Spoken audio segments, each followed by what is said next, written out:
السلام علیکم ورحمۃ اللہ وبرکاتہ۔ ہم اس وقت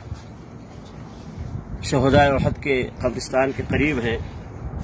یہ شہدائے احد کا قبرستان ہے جس کے اندر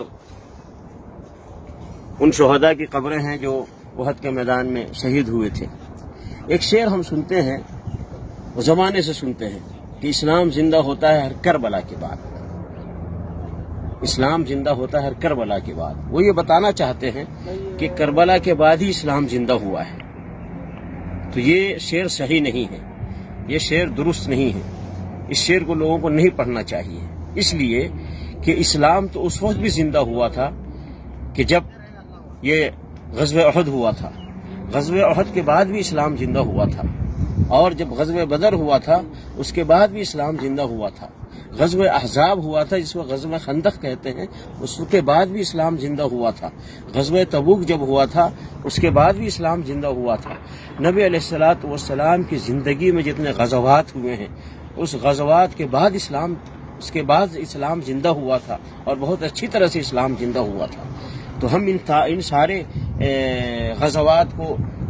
اور ان سارے یہ جہاد کے مارکے کو ہم سب بھول جائیں، اور صرف اسلام زندہ ہوتا ہے کربلا کے بعد یہی نعرہ لگائیں اور اسی طرح کی باتیں کریں۔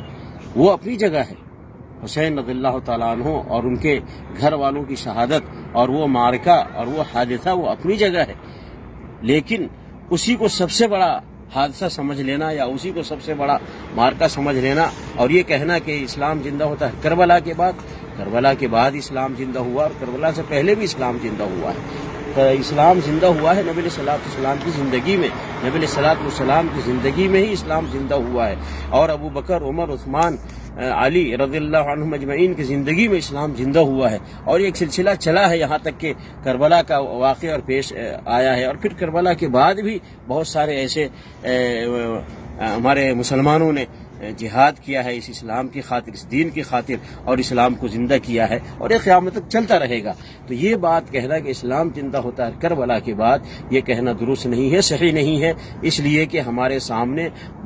اسلام کو زندہ کرنے کے لیے بہت سارے واقعات پیش آئے ہیں، بہت سارے چیزیں پیش آئی ہیں۔ تو اس لیے میرے بھائیوں، ہم ان لوگوں کو نہ بھولیں، ان کے شہادت کو اور ان کے جہاد کو، ان کی محنتوں کو۔ یہ جن لوگوں نے اسلام کو زندہ کرنے کے لیے اتنی محنت کی ہے، اتنی کوششیں کی ہیں کہ اپنی جان تک قربان کر دیا ہے، اور تن من دھن سب لگا دیا ہے، اپنے رشتہ داروں کو اس کے لیے لگا دیا، اپنے گھر والوں کو لگا دیا، اپنے یعنی جو کچھ وہ پیش کر سکتے تھے اسلام کو زندہ کرنے کے لیے انہوں نے ساری محنتیں کی ہیں۔ تو اس لیے میرے بھائیوں، ہم صرف کربلا کے واقعے کو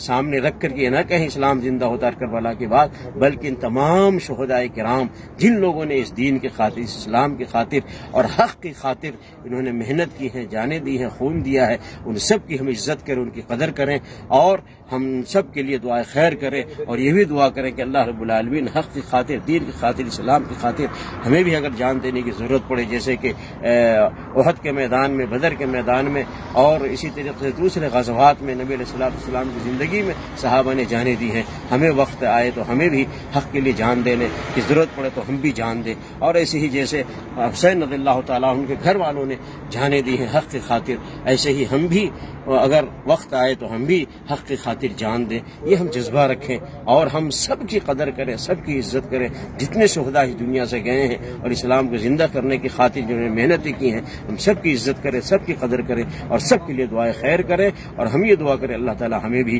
جنت کے اندر، اللہ رب العالمین ہمیں بھی ان کے ساتھ اکٹھا فرمائے، آمین۔ السلام علیکم ورحمۃ اللہ وبرکاتہ۔